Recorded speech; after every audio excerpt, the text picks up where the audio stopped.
All right.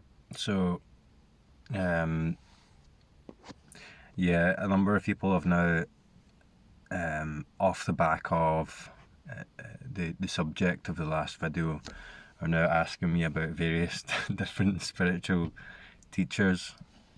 Kind of like, what do you make of this teacher? And then like, what do you make of this? And like sending me videos of like um,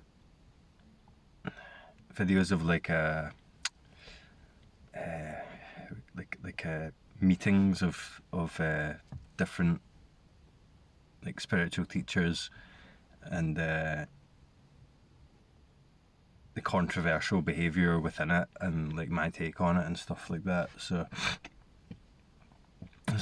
this is it's the kind of shockwave of this is it's kind of going out the way now, and it's now kind of calling into question the legitimacy of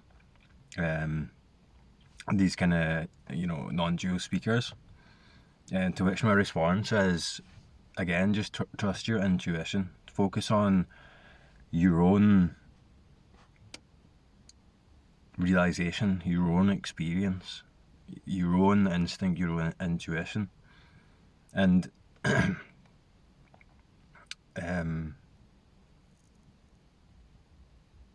will sort itself out. It will sort itself out. If there's a specific spiritual teacher that a few people have asked me about, and if you get value from this person's talks and teachings, then that's all that matters. That's all. It doesn't matter. It doesn't matter. That's all that matters is, are you getting value from it? Don't worry about the person. Worry about your own experience. When we start kind of projecting value into other people and using that value to orient ourselves in this, then it can get messy. But like I said in the last video, trust your intuition, trust your own experience. If something feels not right, then, and you can feel that intuitively, then trust that. Same goes for me. If something's just, doesn't feel right about this channel or whatever, then trust that.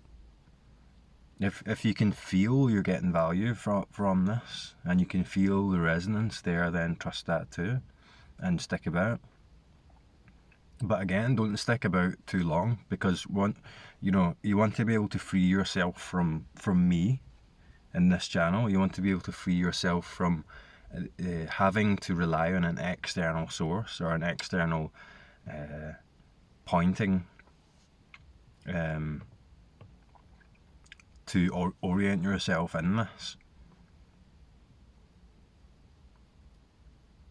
That being said, everything is true nature. Everything is true nature awakeness talking to itself. Regardless if we think someone is talking from a legitimate place of realization or not. But within that, your intuition can guide you, and that will keep you right. It will. Trust yourself. Trust yourself. I mean, there will be flaws, and for sure, in what I'm talking about and the style of pointing that I'm using, which I say this all the time. I say this all the time. Like, don't put all your eggs in one basket. These pointings are just useful tools. And you might resonate with certain styles, and you might resonate with certain people, and that's fine. You might resonate with you might resonate with me and how I'm speaking at one point, but after a certain point, you don't resonate anymore, and that's totally fine too. It's important to keep in mind as well that there is monetary incentive in these things too, which can skew things. You know, in that, I'm not claiming that because I've not monetized my channel that I'm trustworthy. But keep in mind that when people are, there's a monetary incentive here, and people are essentially promoting themselves as the figurehead of a brand, a company, then you have to kind of be a bit wary about that as well. But trust your own experience.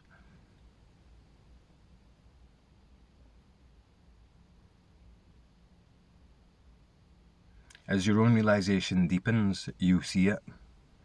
You'll be able to spot delusion quite easily.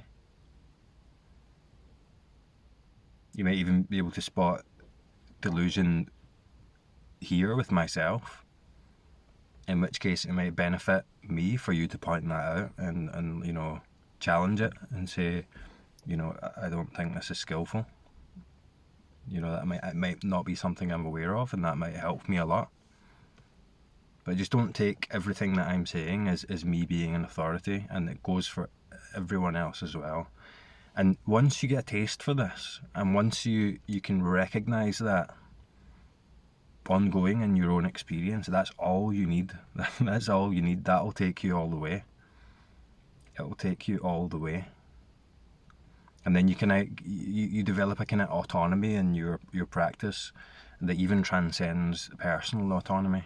And then you might even be able to look back in retrospect at the different teachers that you've heard or engaged with over this path, and then you'll be able to look at it from, let's say, a different perspective, and the whole thing will make a lot more sense, and it will also appear a lot more beautiful, because we can also see that, you know, these value judgments of good or bad, of like clear or not clear, enlightened and unenlightened, aren't relevant anymore. All of it, even the apparent dysfunction, is part of this growth, is part of this clarification and this awakening. It all has its place. Like I said before, in a previous video, I regard my horrific experience with addiction and my like very like tragic and destructive relationship with my dad, and the two of them go hand in hand, as the greatest spiritual teacher, the greatest spiritual catalyst in my awakening story. But if you were to look at that and like value judge it, it would look like an absolute shit show, and you'd be like, that's just like, how can that be positive in any way? But in retrospect, I can look back and I'm like, that happened the way it did, and it was like perfect the way it all happened and the way it all played out. So there's wisdom everywhere. Alright, so I'm gonna again apologise for this rubbishy setup, but I'm going to read some comments. So okay, I'm gonna read this one, and sometimes I prefer answering spontaneously, but sometimes in the comments when I write it, it flows, it's spontaneous, and then I'm kind of happy with the answer. So I'm going to read this one from let me try this, from Life aka Jason. So he says, when the non-dual sense is clear, oh no, that's my one. So Life aka Jason says, hi David, I feel frustrated for some reason. I keep moving back into a position, especially when I'm feeling not great physically, even though the non-dual clarity is there. the self feels like it's holding on. I keep doing self-inquiry and noticing senses as they arise together. It's like there's one last bit of letting go that I don't know how to approach. In your experience, is this more a matter of time or effort on my part? Should I read my response,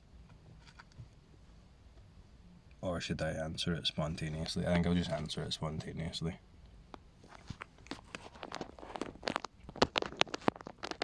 Yeah, I prefer doing that. So with this, after the initial recognition, the initial realization, we get in touch with this indescribable but self-confirming, ever-present knowing awareness, this aliveness, and that starts to deepen itself as we spontaneously connect with and spontaneously let go into this, our true nature. And then we start to notice that you can't find it, but you can't not find it. It's like it can't be found objectively, but the entire objective world appears as it, and it brings us more into presence and what is present about this experience. When we get out of the kind of time suggestions of thought, what is present about this experience is like there's an ever-present subjectivity with no form, like a formless subject. I don't often describe it like that, but it's a knowingness. It's like a verbing. It's ongoing infinitely right now. So we kind of exit the mind world of time into pure immediate presence. And with that we get a clear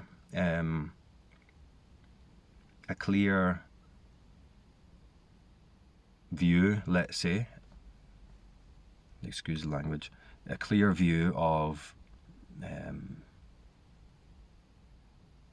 the direct thought experience.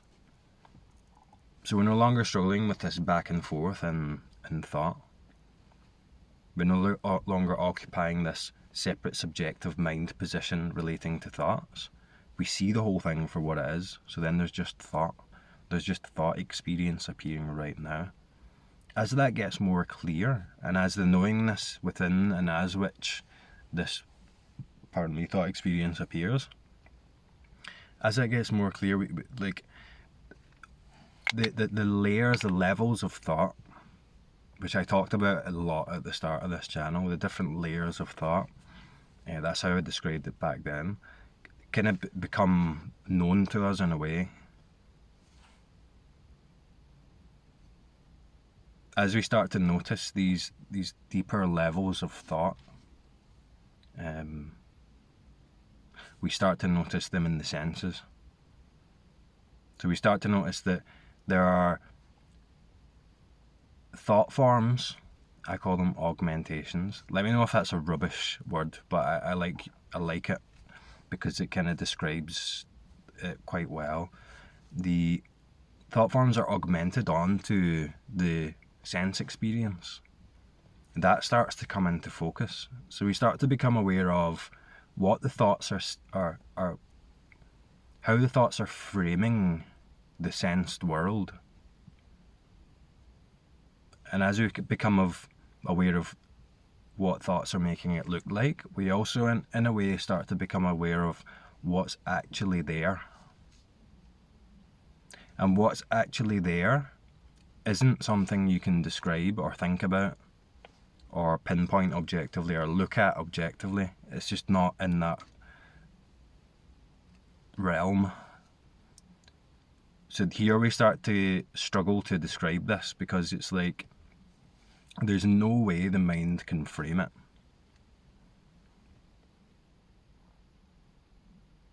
So there's a tendency to pull back into this subjective position to relate to and understand the sense experience. And we pull back into this assumed central position of me here, looking at a world out there, hearing a world out there. At this point, we've seen through the subjective position in thought, mostly.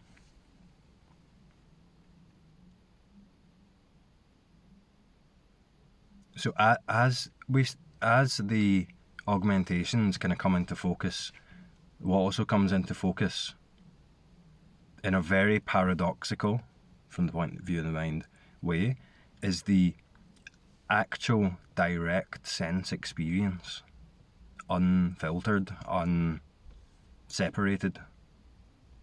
And when we taste that, when we see that for the first time, or when that becomes clear for the first time, language is going to be so ineffective here, right? It is the most incredible, the direct sense is the most incredible, fascinating and mysterious, intriguing marvel that you probably, I'm kind of hyping this up and putting it on a pedestal, but it's the most incredible thing you'll ever see. And the good thing about it not being an object is you don't have to get it or find it or acquire it. It is the seeing. It's everything. So the access to this is always here. The beauty of it, the mystery of it, that you connect with at a very deep level, at a level transcendent of mind, transcendent of thought or interpretation.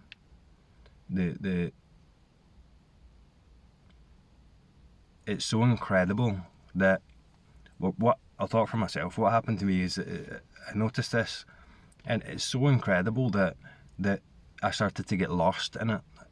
It started to be something that it's like you've discovered the greatest, the most precious gift that you always were carrying about with you. And then you get so lost in enjoying it that you just forget about that position. You don't need to come back to that position to comprehend it or relate to it. It takes over. I think I described in this comment, have you ever been so engaged in something, so lost in something, or fascinated with something that you just forget everything else, and it's just that one thing that maybe when you were a child there would be more things like this. You're just so captivated by something that it captures your entire being, and all there is that in this moment, and that's it. I use the sports analogy, the zone, the people might dance, that it engulfs your entire being. You just forget about everything else. You forget about the me that's here, and all there is that experience. It's like that, and then you just don't notice that. You don't know. It's not like you relate to it from a separate position and objectify it and notice it, and you're like, oh, I've noticed the non-dual sense. It's not like that. You don't notice. You're in it, and you are it so much that you forget about that position that has to come back and relate to things. It's pre that. It's more direct than that. It's very hard to describe. But it's so fascinating and so captivating and so mysterious, and at the same time so complete. That it even exists. That this even is. Built into that is like a transcendent love that renders all of the objectification or the whole path. You just forget about the whole path. The whole path is done at that point when you really taste that. That's it over. That's like, let's say, the gateway to no self-realization. The path's over because it's been replaced with this direct sense. And at first we might have to look at specific senses and like inquire into the senses, but as soon as you taste this, and let's say you the tendency to pull back and frame it into an experience, or frame it into something special, or something out of the ordinary, or something that's not this in a subtle way, that's forgotten about too. It's so simple. It's so simple that way, and you see how I struggle to describe it. And then that's everything you ever wanted, I could say, but it's like before the me starts wanting. It's before the dissatisfaction begins. It's like pre that. It's more fundamental than that. And it's like people will describe the neutrality and there's a kind of detachment from the relative world. There's still like an assumption of separateness, of separation. There's like this overarching awareness that I am, and then there's the relative world, and then there's the person, and then there's this and that, which appear within it, and the awareness is not touched by it.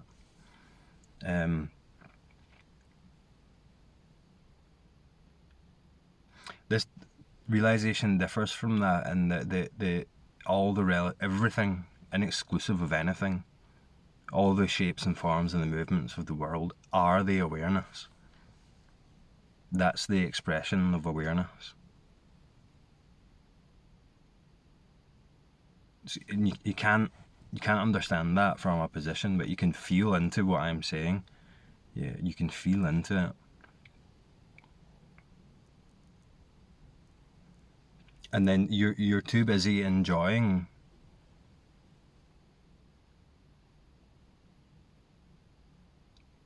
the immediate expression of true nature, the direct sense. You're too busy enjoying that to have to come back and label it as realization. It's like I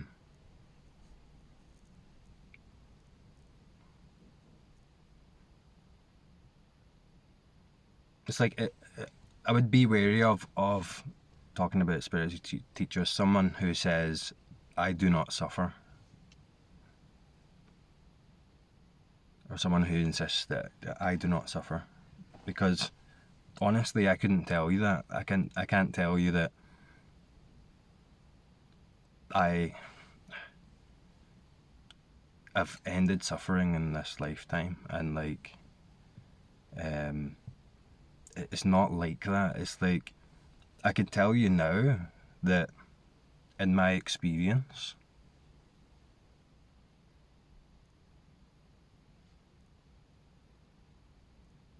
from memory, suffering as I understood it isn't present in this experience right now.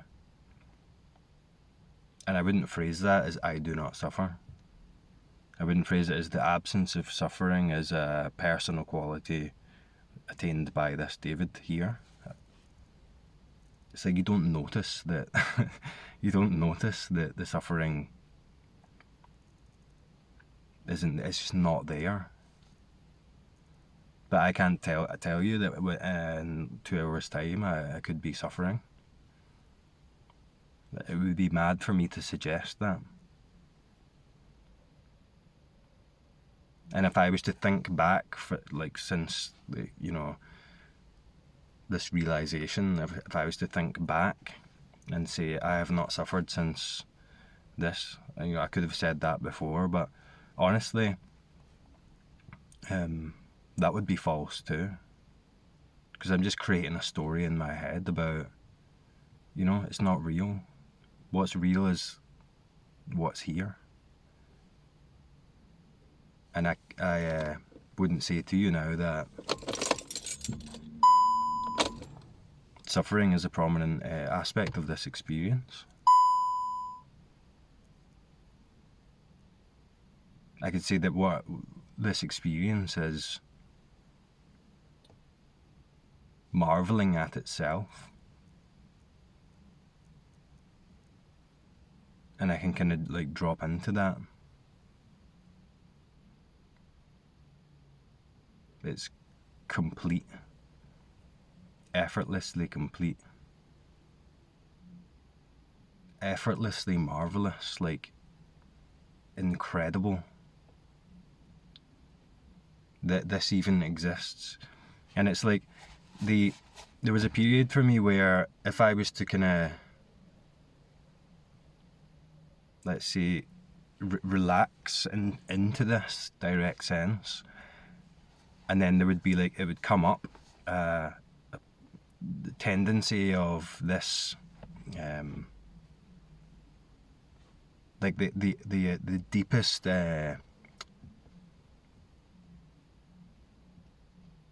movement that leads to the creation of self, the deepest movement there would come up, and for a while it would be like a frightening experience, because faced with the incomprehensible, there's this like kind of like jarring of the mind. There's this kind of discord between like the unknowable and the knowing coming to try and know it.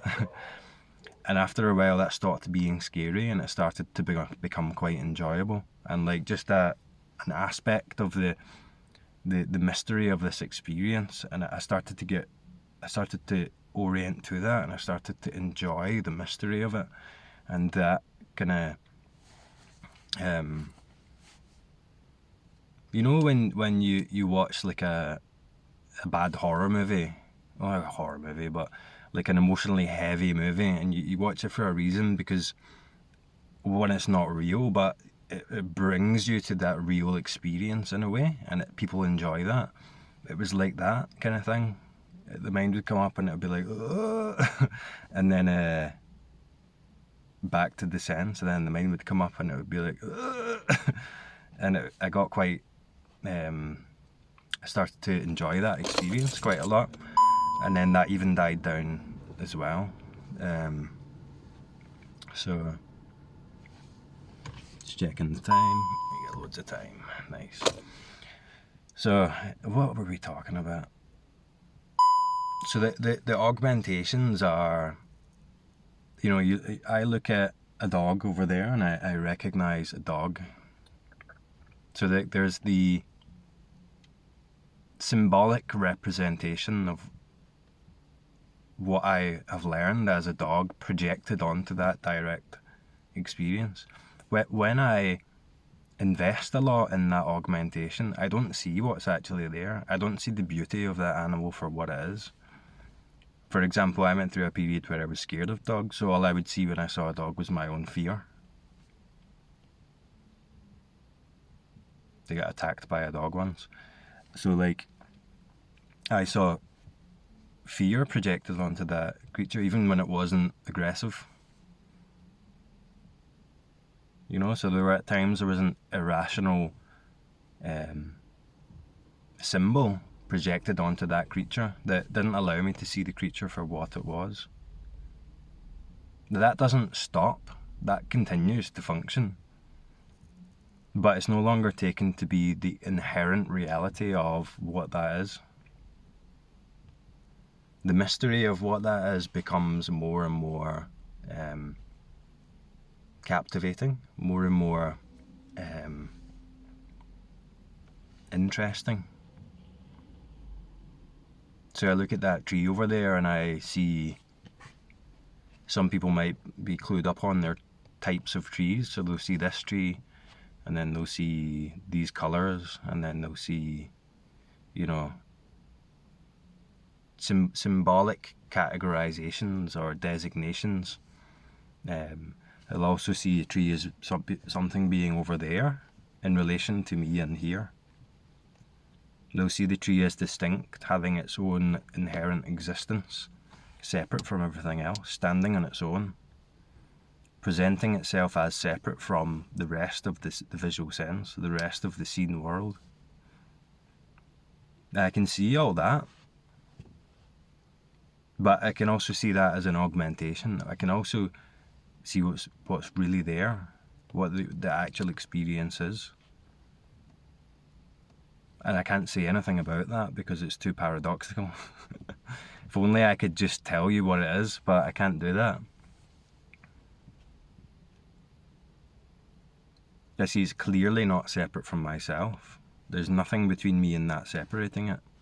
The only thing that's separating the tree from the me that's here, what I am, is a thought.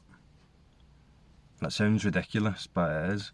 People will like, you know, to me it's so clear that you know, they're the space that's in between me and the tree. There isn't any space. It's not there in experience. So there's no the seen, seeing, and the seer with space in between. It's just the image. It's just the scene. All there is the scene. The distance is added.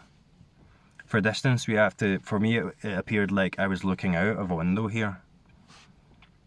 I've described this many times. I see other people and I see that they stop here. Okay, I even see myself in the mirror or in videos, and I see that I stop here. So the assumption is that I stop here. What I am stops there, and I'm shooting the looking out of my eyes across space and perceiving something separate from me that's over there. None of that is the experience. That's not what's happening. That's being added or augmented onto the sense experience through thought. It gets very clear that gets so clear. It gets clearer than the, you know, if say you're looking at the something separate from you, like a tree over there, and you're convinced that that's over there and it's a tree and I'm in here. The non-dual thing is clearer than that. It's more obvious than that what you're looking at now. If you're perceiving that as something separate from you, is much more obvious than that. But the mind function that makes it seem like that continues. It like, you don't lose that completely. It can't, like, it's hard to explain this way. I mean, it's clearly not there, but the function that makes it look that way it's like it's like the hardware that you use to function, or the software or whatever that you use to function in the relative world. Because it's not real, it doesn't matter. If that makes any sense. It can be easier to do this with sounds. So when you close your eyes and you feel yourself, the subject, where are you? And feel I am here. Okay, the sounds in the apparent outside world, you can hear them. So then we look for this map that we're laying over the sound experience. And the map will look like I'm here in the center, maybe have an image of the body, and then space expanding out the way, out into an outside world that's out there separate from me. In the hearing, just the hearing, where is that map? At first it might really seem like that map and the hearing are synonymous. It's the same thing, but if we really dial into the sound, where is the sound? The sound is aware of itself. You are aware of the sound. So there's a knowingness. The sound appears as known instantaneously. Where are you, or where is the awareness of that sound? Separate from the sound itself. Can you find sound and awareness of sound in the direct experience?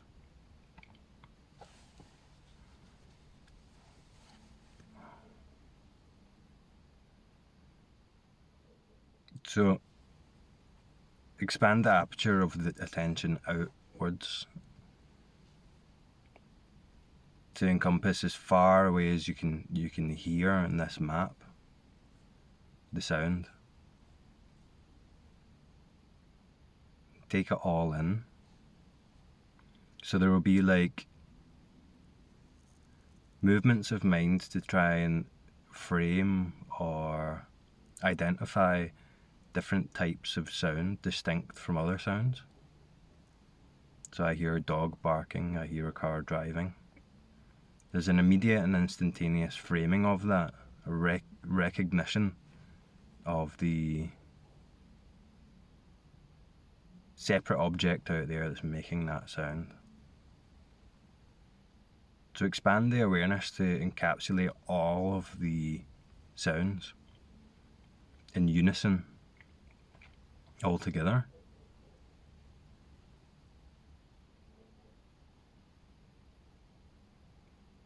So it's a singular, homogeneous, fluctuating sound experience. So all of these sounds are just like different modulations of this homogeneous singularity.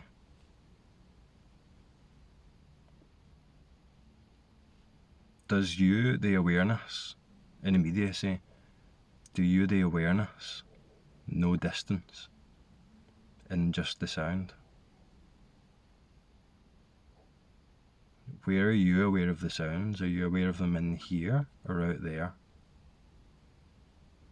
Or are the lines dividing in here and out here getting blurry?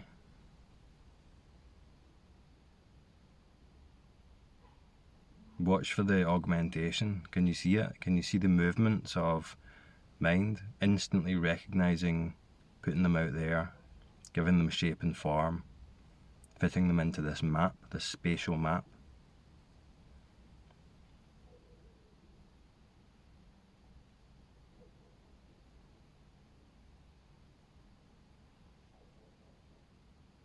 Now with this singular, homogeneous, self-aware, self-modulating sound experience, this single heard sense, move your attention back towards you, the one in the middle, the subject that's aware. And then move your attention out to the sound, and then move your attention back to you, the center point. Like, what's changing about the sound experience as you do that? Is there anything changing about it? What's changing about the mind movements?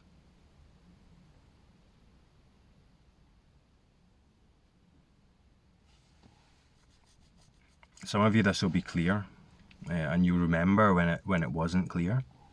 You remember when, you heard a sound out there and you were convinced, I'm aware of that sound out there from here. The sound is other than me. So we start to see that what we are isn't limited to this body. It extends as far as the senses can reach. Everything in your experience is what you are. Ear needs to pop. So, are we down for time? Let's see. Okay. Let me see if I've got time for another comment here.